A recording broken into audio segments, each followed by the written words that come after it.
Hello, I'm Asif Farouk of Finextra and we're here at Fixamir in London. Today I'm with Fiona Hamilton of Volante. So Fiona, thank you for joining me today.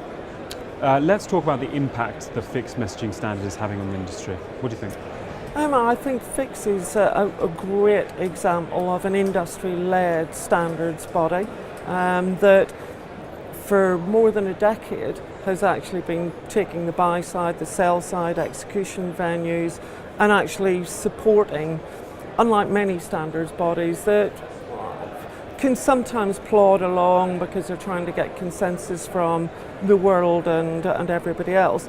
Fix recognises that because it is largely, trading and middle office driven, that it has to be very agile. So I think its success has been the fact that it recognises you need to have a standard, but it also recognises the fact that it needs to adopt very, very quickly and actually have the ability to extend itself as a standard for execution venues.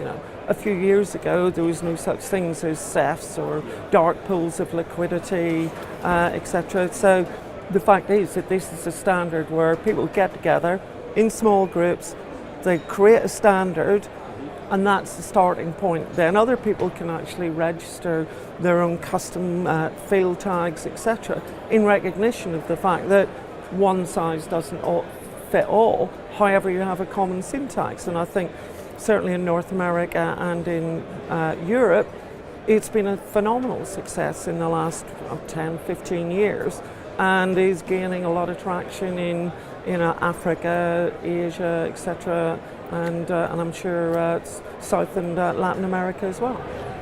So before this conversation we were talking about the different flavours of Fix. Now, what challenges do you think that presents in terms of implementation? I think like many standards which are flexible, their strength becomes a challenge when it comes to implementation.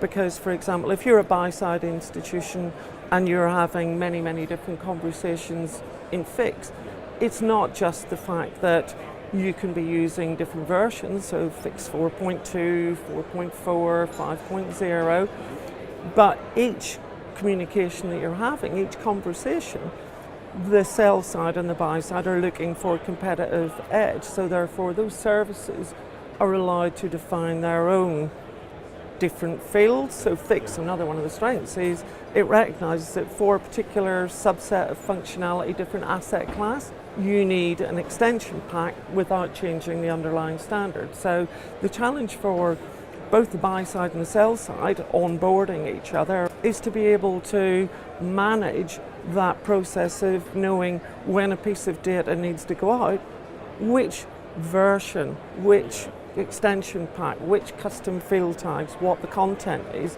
and also to be able to manage that in an agile way, that if they start getting the idea that they're going to get better prices, better fees from a different venue, that they don't have to re-engineer their back-end systems to accommodate that. So I think the challenges are all about the agility, putting an infrastructure in that enables you to acknowledge that inherent flexibility in the standard. So lastly, Fiona, what are some of the challenges your customers are seeing in terms of regulation and compliance? Well, I've been to many of these events over the last decade or so, and certainly since 2009-10, regulation has been a major theme. And actually, what that always ends up in is an increase in the amount of codification, the amount of information which needs to be transmitted. And I think a good example of that, and in the Fix world, is that it has largely been adopted in the CEF connectivity, and also the work that's been done very recently by the Fix community in the market model typography, which is about the codification of the information when you need to send it to a repository for regulatory reporting, which impacts a lot of the messages which are being used. And therefore, again, the challenge for all of our customers is how do you react to those things without having to panic and rip out and rewrite a lot of back-end code. It's as long as the information is there, translating it into the codification that's required, as long as you don't have to do core development, it enables you to react much quicker at least cost and to be responsive to those regulatory demands.